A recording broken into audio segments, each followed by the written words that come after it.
Hey, normal human that's watching this video, I appreciate it. It means the world to me.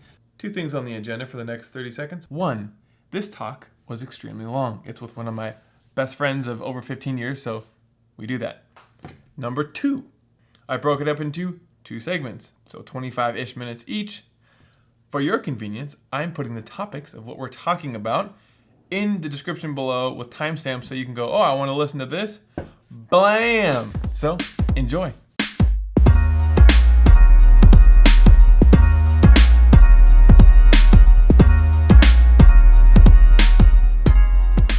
Sam Alvarez, everybody. Hello. I love that I get to be on your show. I know. This is pretty cool. I'm excited, man. Kind of weird. I'm excited for you. Thank you. I appreciate it. I know people are going to love it. Thanks, man. I appreciate it. Well, if you wouldn't mind, do you want to give just a little bit of whatever you feel like is pertinent backstory to our friendship, and then I can kind of dive into the questions and all that good stuff? Yeah. I mean, I feel like one of the things that defined our friendship was us playing music together. Mm-hmm. So, and I think at the time, I think I was like, was I 16 at the time, or was I a little older? I think you're a little bit older. Yeah, maybe like 18. Yeah. I'm 32 now. We're old men. Yes. But we're young in here. That's right, man. But yeah, so that was like our first connection.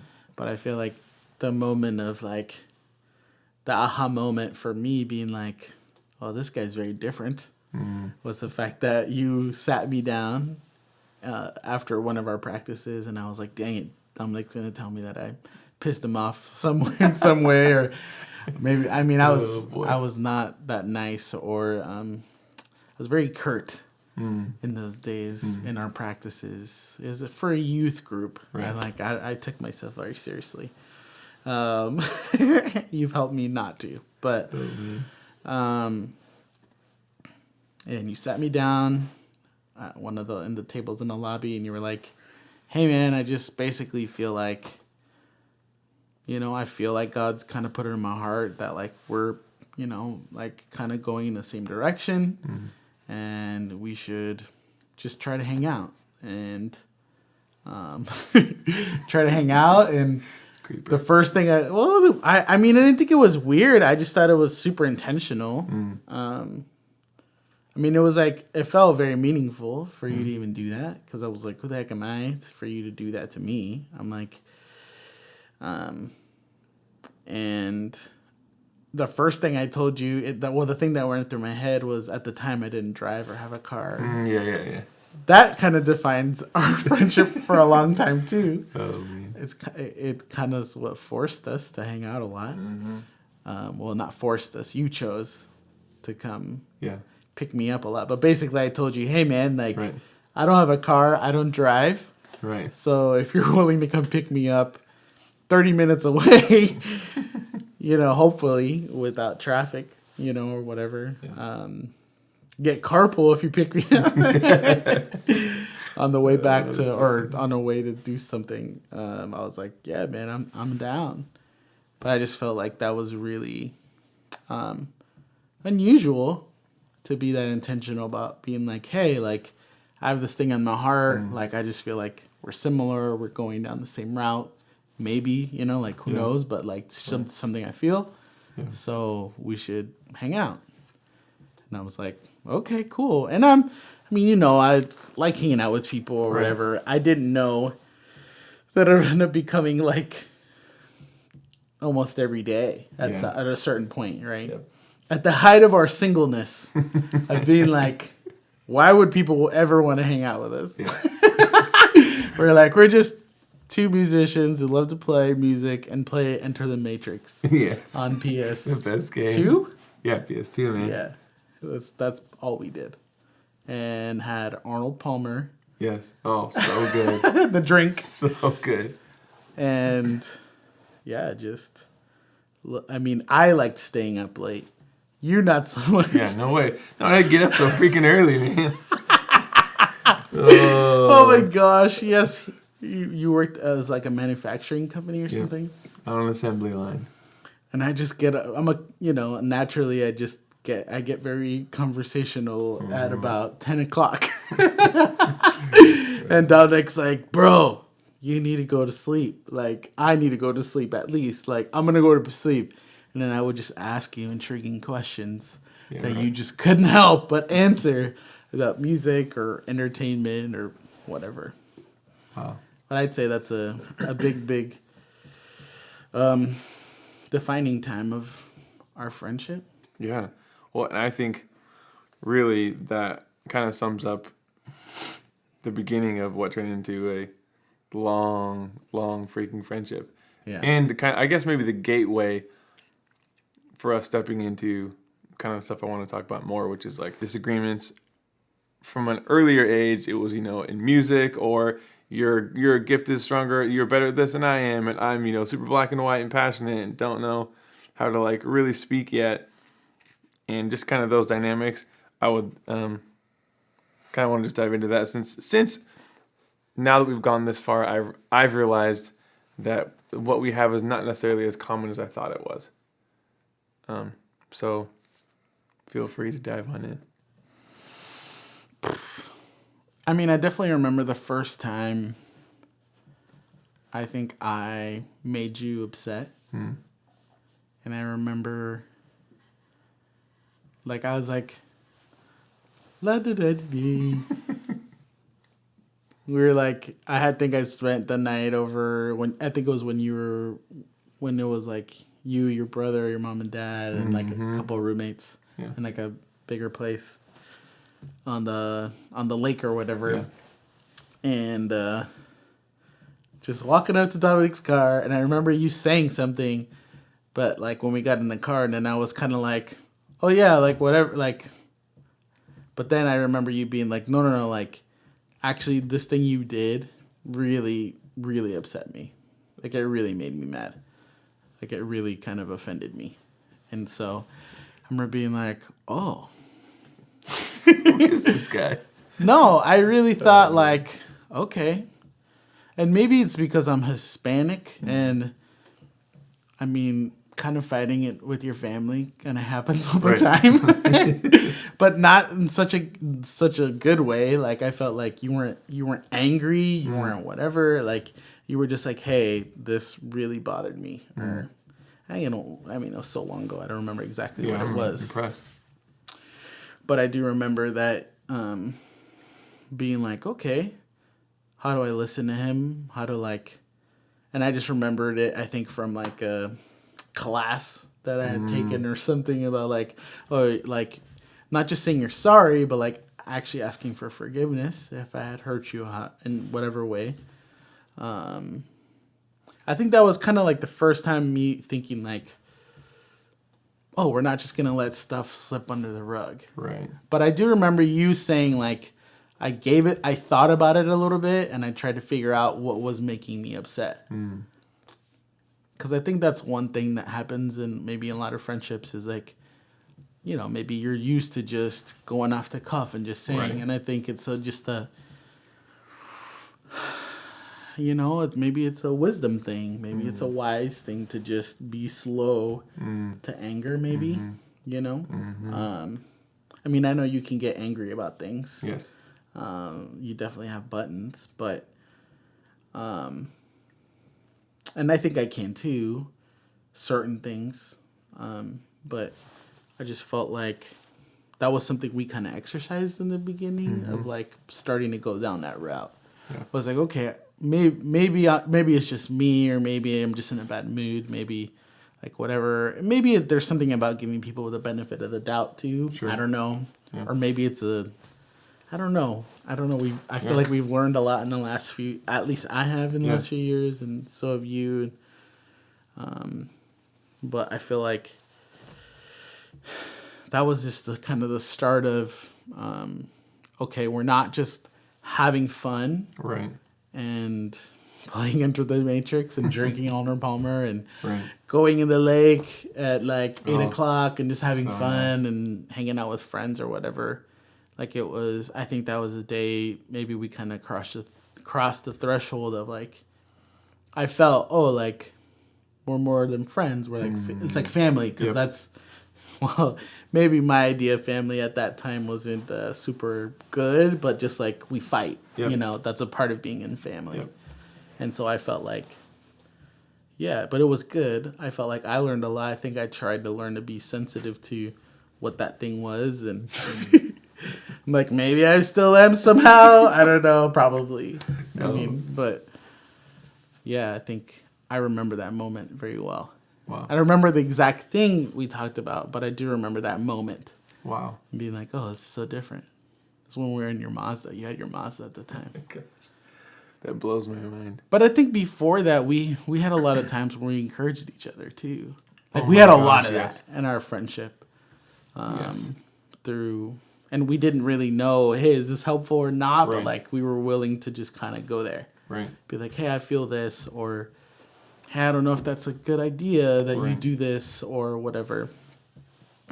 Well, I mean, I know speaking to that so much, especially when I moved up here. I think probably the first, I don't know, 2 or 3 years of our friendship, really, it felt to me like most of it was one way that you were just pouring into me.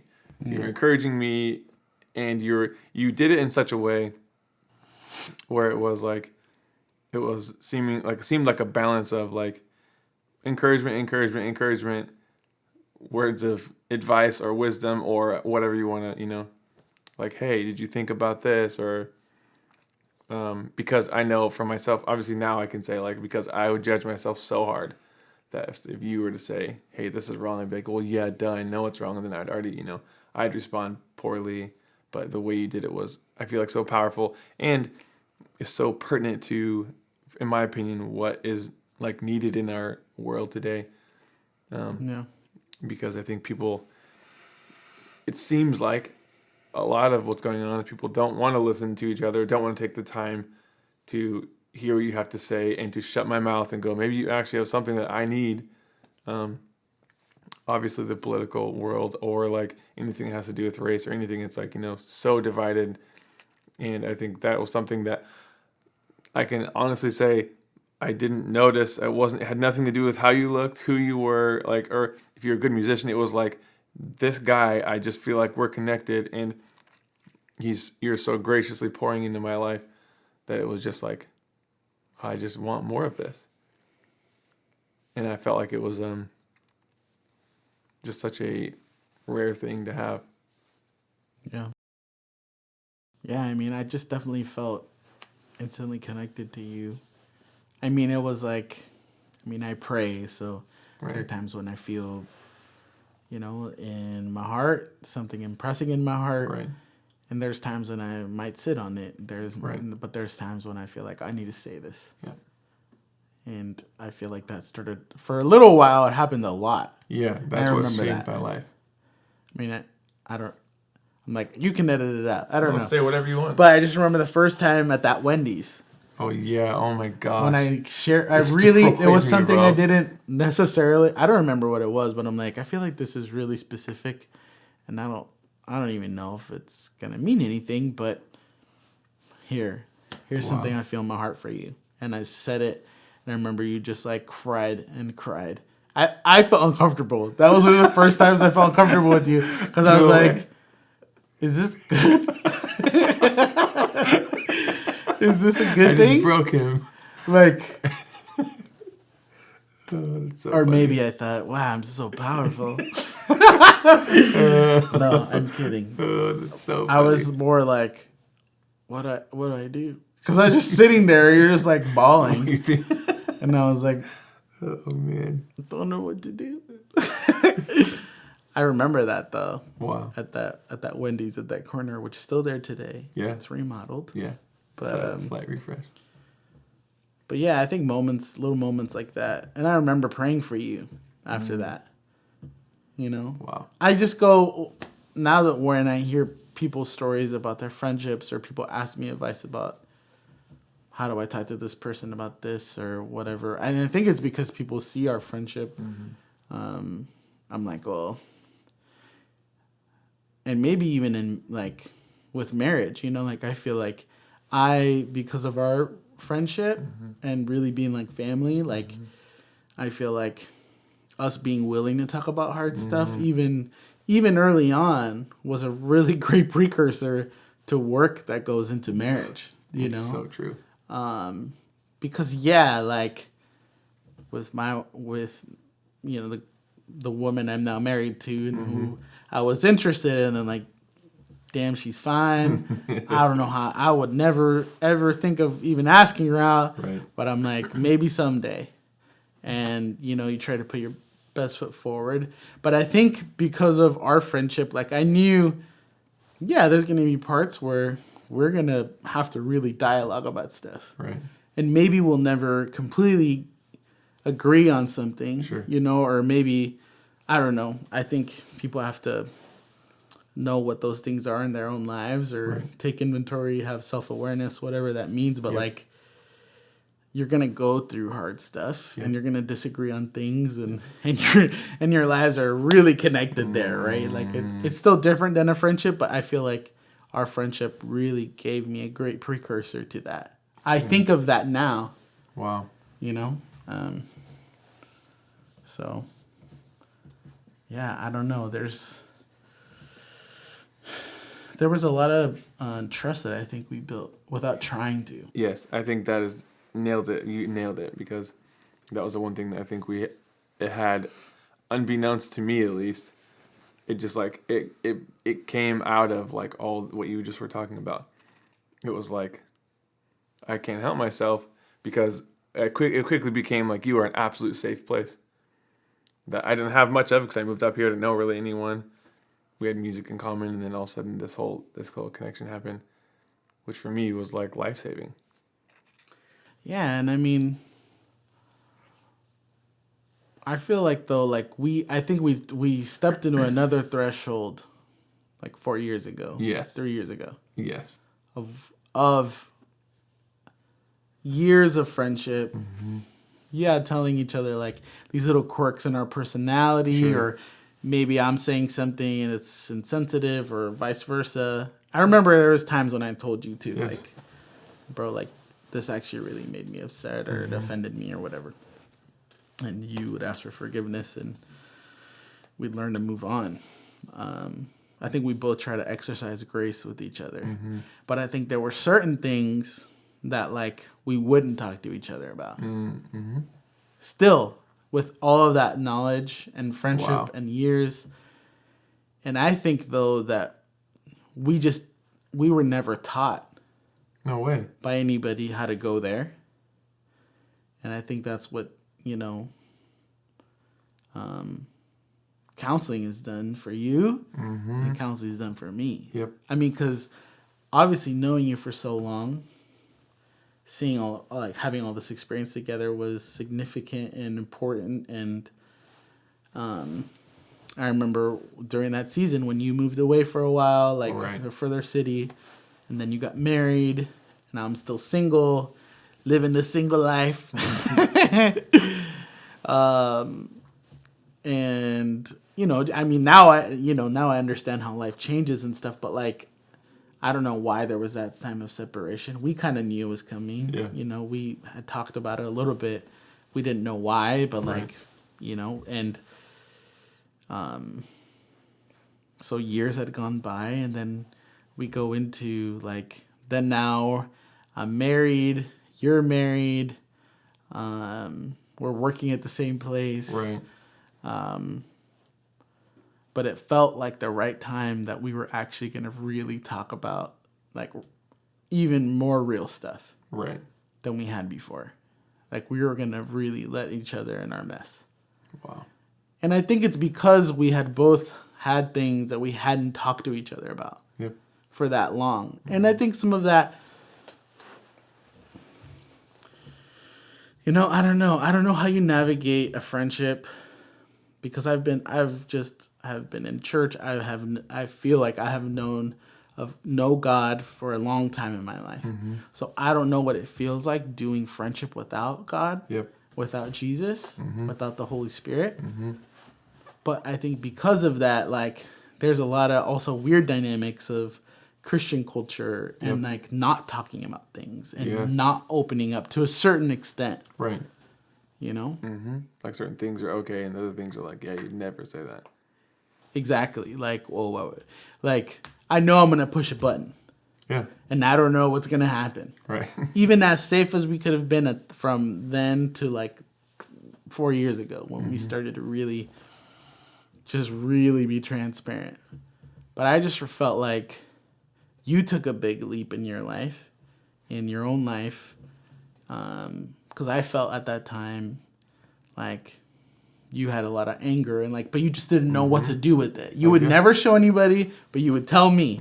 Yeah. Poor Sam. And I'm sure eventually your wife saw that. So, and then she, you know, she was gonna help you with that. But like, you know, it's something else. Like, I don't know what to say about this. And it's like God made you for a reason to have like justice and be like black and white. Like that's a personality thing. Like, you're built. You know, I understand now, like, it's a gift you actually have. I don't see it as a negative in your life, you know? And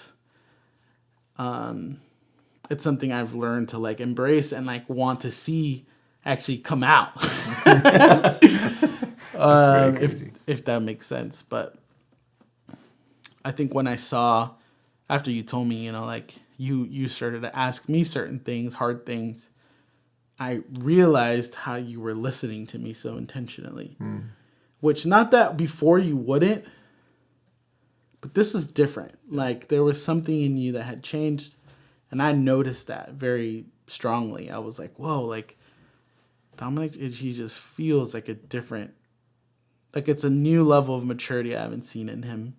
You know, when we were younger, obviously. But it wasn't just age. Right. It's like,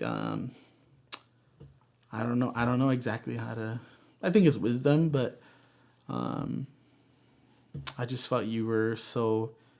There was a meekness to you almost, in how you were conversing about difficult things with me, and so yeah, I just felt like. So yeah, I had that thing about like I didn't know how to talk to you about. Man, I feel like this is like a thing in your life, but like. Right. I mean, I'm not a professional. I ain't a pastor. Right. Maybe I shouldn't bring this up. Or maybe it's something I just leave alone. Like I don't know what to do exactly. And I think it probably was wisdom not to say anything. But I mean, I definitely prayed for you, you know, and so I remember us being able to talk about that aspect, and I don't know. I mean, I feel like that's still kind of current. We're still having those conversations about when you feel something deeply, and right. But I know there was things you were holding back. Yes, there was a lot of things, largely because I did not know how to. I knew that I felt something super strong, but I knew that if I said it the way that I felt it, that one, it wasn't going to be beneficial. Because the feeling didn't actually match up with what was actually going on in my heart. It was just pent up stuff, which I feel like I've seen happen, at least in my life and people around me a lot, where it's like, instead of addressing something because they've never been taught how to address something, what does it look like to draw boundaries, to love yourself, to take care of you, like Jesus said so clearly, love your neighbor as you love yourself. Then without that ability, I knew that I would, like, I feel like I kind of attempted before to try to do something, and I would watch it where I would cause offense, or I would feel like I say something and it would be misunderstood, which of course is one of my biggest like triggers. Like, no, I don't want to be misunderstood. Cycle. Right, exactly. But I feel like it was honestly just a giant gift, selfishly in my life, to be able to go to counseling. Not that it's magic, but that someone could kind of help give me handles or things to what I was feeling, and then to learn how to like truly listen and then be able to communicate without bulldozing people, because I would just feel so stuck. Well, that's huge though. What you just said is massive. Yeah. Those 4 or 5, however many little things you just said about that process. Yeah. Because it's like when you feel that deeply, how are you supposed to communicate? If that's all you know is to like, okay, I can't show this to anybody, so Right. I'm gonna just go yell at God or my wall or whatever. And then you feel like, well, maybe there's something wrong with me. Mm-hmm. But it's like what you felt though was like right and appropriate. But yeah, not knowing how to communicate. I mean, that's huge. Communication's everything in life. I mean, yeah. Yes. I feel like if you look at our world, it's the exact opposite of that. And people have seemingly kind of like thrown caution to the wind. And you pick a side, join it. Theirs going to keep getting further apart. And in my humble opinion, I feel like it's that we desperately need each other. If anything that I've learned from our friendship is how much I need you, your perspective, your opinion, how important it is and valuable it is if I shut my mouth and actually listen instead of just like waiting for you to pause so I can rebuttal at something you said, but intake the information, because those are the moments in my life that has changed me, like absolutely formed who I am, reformed my personality, my thinking, and obviously the fact that we are different skin tones and come from different backgrounds is also just a whole other layer of stuff that speaking to, like stuff we've disagreed on or things that I've never known because I don't live in your world. I think it's just been with the being able to learn and have the, I guess, choosing to like being willing to learn and have someone show you the truth that you don't like. It's kind of hard to hear. Coupled with that, and then our friendship, I think has just been the greatest gift to me because it's something that I would have never known. And it seems like a lot of people don't want to ask. People just want to have an opinion and desperately be heard. Like there's just such a dying need or desperate need for people to be heard. Mm-hmm. And I feel like that's what we just have unintentionally, effortlessly had. I mean, at the beginning, and then obviously became work as stuff started coming up and we had to deal with our things. Hey, thank you so much for watching. I hope that this would inspire you to have conversations where you are in your spheres with your people. Hard ones, good ones, all of the above. I think that we actually have way more in common than we think, and that we need each other a lot more than we think. And regardless of where we come from, what we look like, what our background is, or any of that stuff, I think we underestimate ourselves and the people around us a lot. Maybe I'm just speaking for myself, but there's a lot of really cool people out there. Have a wonderful rest of your day, whatever time it is, wherever you are. We'll see you later.